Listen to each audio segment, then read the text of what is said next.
Hello, this is number two in our series of topics called Foundations of Mathematics. This part is entitled Principles of Mathematical Operation. By means of this presentation, I seek to offer my assistance to students who are finding it difficult to offer the correct answers to number operations involving addition, multiplication, and division of directed numbers. You just heard me say directed numbers. What does that mean? If you don't know what it means, perhaps at a given point in my developing this topic, you will get to know the meaning of directed numbers. But until then, let me present a situation that exemplifies my concern. Let's say, for instance, that students in a class are told to offer an answer to minus 5 times minus 5. Some could get the answer as minus 25. Others could get the answer as plus 25. Are they both wrong? Is any of them right? Anyway, those that got the answer as minus 25 are wrong outrightly. But those that got the answer as plus 25 are right. If you ask those that got the answer as plus 25 to explain why the answer is correct, are they able to get the correct reason why that answer is correct? Most of the time, when you answer a question, you get one popular answer from them. What is it? They will tell you that minus minus is plus. Therefore, minus 5 times minus 5 is equal to plus 25. Because the first 5 has minus and second 5 has minus 10, they call it minus minus. Therefore, the answer is equal to plus 25. How did they come to know that plus plus is 25? I also ask, is it true at all times that minus minus is plus? Is it everywhere you see minus and minus in all kinds of number operations that you will refer to them as leading to plus? Anyway, even when it applies, that is, even when it is true that minus minus is plus, why is it true? Students can't tell why it is true. Their limit is that they have been told that minus minus is plus. This has led them to using the same mindset, the same understanding when they see the same minus and minus in all other operations that they see afterwards. They get wrong answers because of having that one mindset. Why is it that after applying it, that minus minus is plus in this case? In other cases that may follow, when they apply it, they are wrong. For instance, if I say minus 5 minus 5, you are still seeing minus and minus following 5. Will it still become plus? Don't forget that the first one, minus times minus, gave us plus 25. But in this case, minus 5 minus 5, or minus 5 plus minus 5, will they still give us answer in plus sign? No. What it means is that it is not everywhere that students should see minus minus as leading to plus. The best thing to do is to give it interpretation the right way, so that by means of interpretation, the correct answers can be offered to all kinds of number operations. Why are they finding it difficult currently to get the correct answers to number operations involving minus? The reason is that for some time now, they have had it in their minds that wherever you see plus, it means addition, and wherever you see minus, it means subtraction. Whereas they may not be wrong outrightly to say that plus means addition. They may not know that it is not just that meaning that it has. They may not know that there are some other meanings of plus, which, when incorporated into number operations, could help them offer the correct answers at all times, irrespective of the direction of the numbers involved in the operations. Also, they may not know that there are some other meanings of minus apart from subtraction, which, when incorporated into number operations, will make such number operations easy for them. That is to offer the correct answers. In this presentation, if you are in the category of students that have these difficulties, I will offer my assistance in explaining difficulties, why these difficulties came to be, the philosophies, the principles, facts associated with number operations.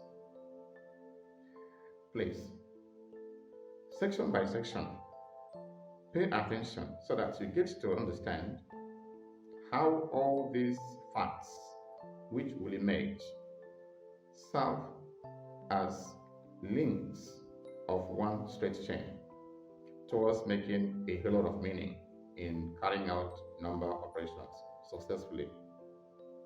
Please, do not regard any section as more important.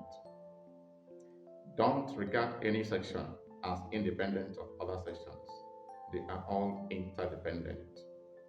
Therefore, together as one, all the sections that follow will give you a complete understanding of principles and facts that will help you to tackle headlong and successfully all kinds of number operations, irrespective of the signs the numbers involved. Please sit back and cooperate with me and enjoy my presentation of principles of mathematical operations.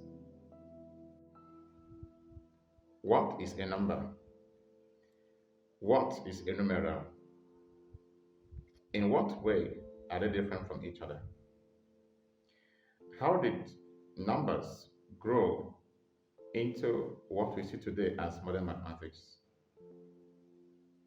That takes us to the first lesson objective of this topic: accounting, the backbone of mathematics. In this section, you get to know answers to these questions I just asked. Let's see. Recall that numbers and numerals were invented for the purpose of counting.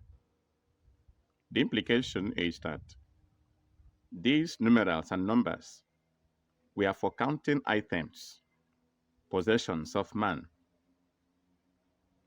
A figure that tells how many items, how many things that somebody wants to count is called a number, but a symbol for that figure or that number is called numeral. Let us illustrate with what follows. In this expression, 5, this 5 is equal to numeral. Why is it so? It is counting nothing. It is just a symbol. If you just write 5 without writing what it is counting, it is just a numeral, a symbol. It is counting nothing.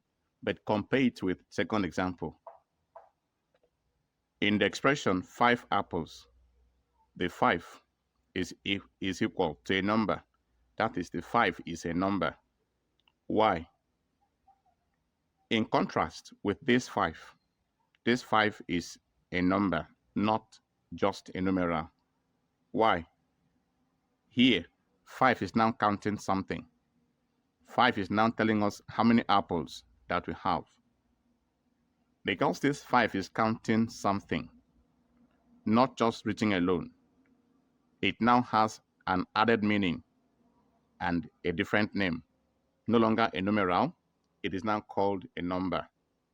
Therefore, with these two examples, we can differentiate between a number and a numeral. A number is just a figure that counts something, while a numeral is a symbol for that number. It is not just only apples that we use numbers to count. Apple is an item. It is also possible to count numbers with numbers. For instance, we can also say 5 twos, that is 2 into 5 times. What it thinks is that apart from using numbers to count items, we also use numbers to count numbers. In accounting, numbers are regarded as more important than numerals. Why? Because accounting has to do with counting something, as we see later. What it means is that if there is nothing to be counted, then the numerals invented would not make any meaning. Therefore, numbers, that is, figures which count things, are considered as more important than numerals that count nothing. What exactly is involved in accounting? Since we have been told earlier that if we learn basic accounting, that what we have done is that we have also learned basic mathematics. Because we want to learn basic mathematics, let us take it as a serious matter to learn basic accounting. Basic accounting makes more impression, creates better ideas about life than mathematics that has become largely abstract in today's world. Accounting is more concrete than mathematics, but if we get to understand accounting, mathematics also will be considered as concrete. I ask again, in doing accounting, what is involved? Let's find out. The major activity in accounting is reconciling assets with liabilities. What is an asset and what is a liability? In plain terms, assets are the things we have, while liabilities are the things we owe. That is, the things we're going to pay others, the things we don't have, which we borrowed from others, or which we are bound to take back to others or pay others, are the things we call liabilities. To owe is to be in a state of deficit. That is, to have the consciousness that you're going to give something back to somebody because the person gave you something else or that same thing. Mark this word, reconciling. It is the most important word used in this description. What it means is that when we bring assets and liabilities together, that is, the things we have and the things we owe people together, to reconcile them means to put them side by side and then pay back if we have. And after we have paid back, if we have any, then we shall now know whether we are still owing or we now have something left we can call our own. That process of putting assets and liabilities side by side with view to making them combine so that we can know our status at the end is what I refer to as reconciling assets with liabilities. The entire activity is called accounting. Let us illustrate with just a simple example. See the example. It says 2 minus 5 plus 9. What does this exactly mean?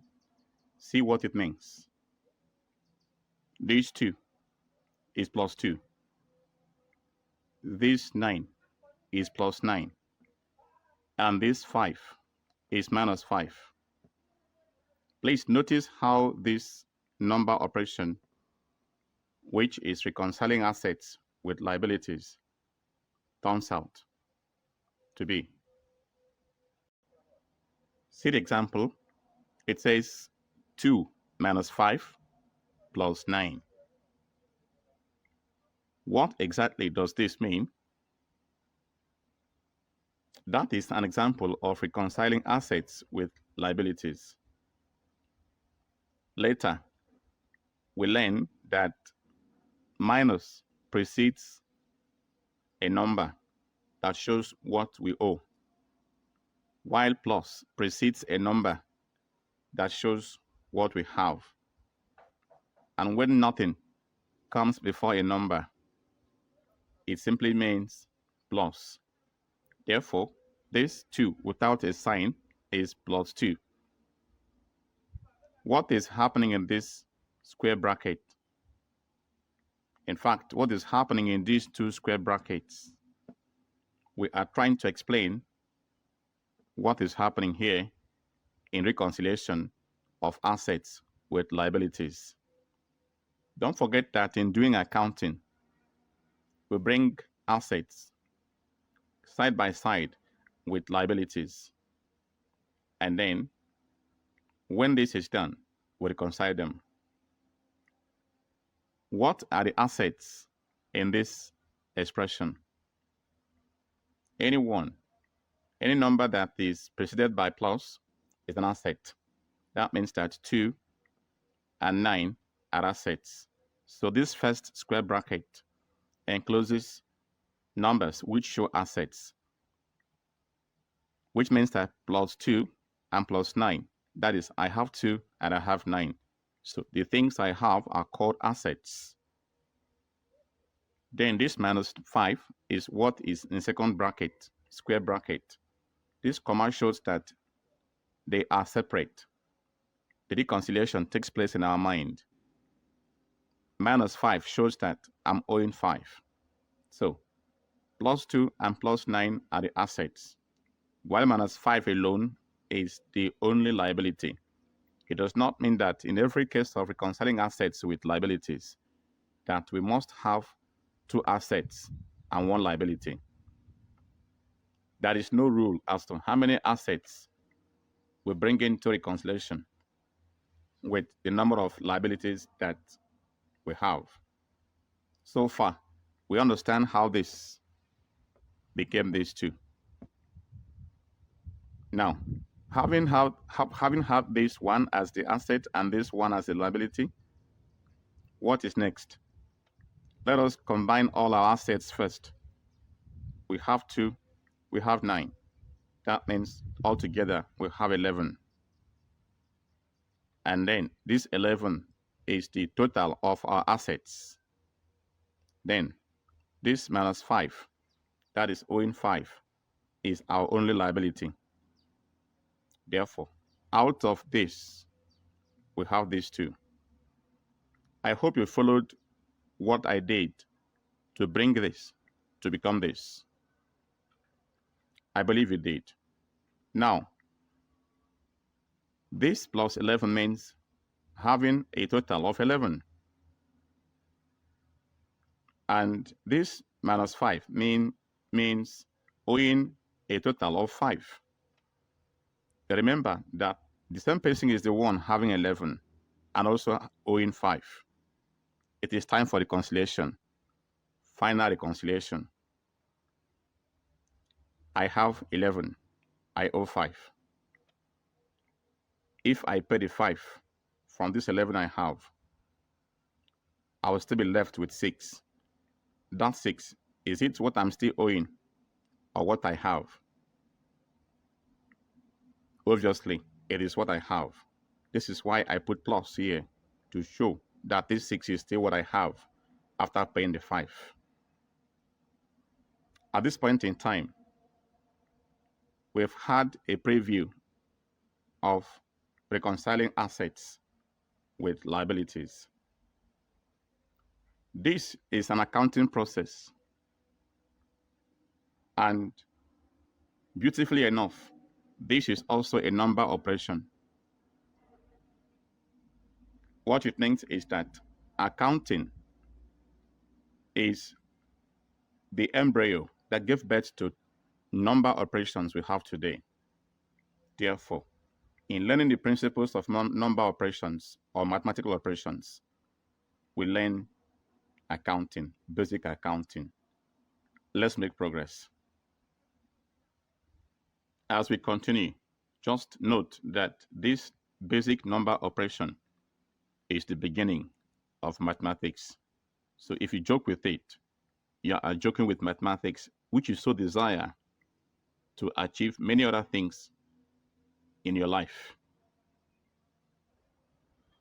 In time, though, this reconciliation, which actually is a number operation, grew into a number of operations which started with addition. That reconciliation started as addition, that is combining things, combining assets with liabilities. But in practice, other operations started to come up. At a point, it appeared that the number of operations that were used in accounting operations were four basic operations, four basic activities that were used for accounting. And then we can also call them four basic number operations, since accounting is the chief cornerstone of number operation. If we refer to the basic activities or the basic operations in accounting, we also refer to them as basic operations in number. What are those four basic number operations that became popular in doing accounting? Let's find out. As you can see on the screen, these four basic and most popular number operations in early accounting included, that is, they were 1. Addition, 2. Subtraction, 3. Multiplication, and 4. Division. In another section, we will devote time to trying to understand what each of these four basic operations means. That is the meaning of addition, subtraction, multiplication, and division. In time, these four basic number operations had a name. That is, a name was given to the four basic operations that were popular in early accounting. What name was that? See it. Yes, the four basic operations became known as arithmetic. What it meant is that ancient accounting could also be called arithmetic. Today, we have more than these four basic operations in accounting. We have operations such as exponential operations, roots, and so many other kinds of operations in mathematics which are beyond the scope of this presentation. But one thing is clear. Today, we have more than these four. It is these four that gave birth to so many operations we have today. Because of that, because it has gone beyond these four, the name has changed from arithmetic to what we now call mathematics. No matter how complex a number operation is, don't forget that it came from these basic four. And these four are called accounting and by extension arithmetic. Therefore, with this, you have learned or you have been reminded that accounting is the backbone of modern mathematics.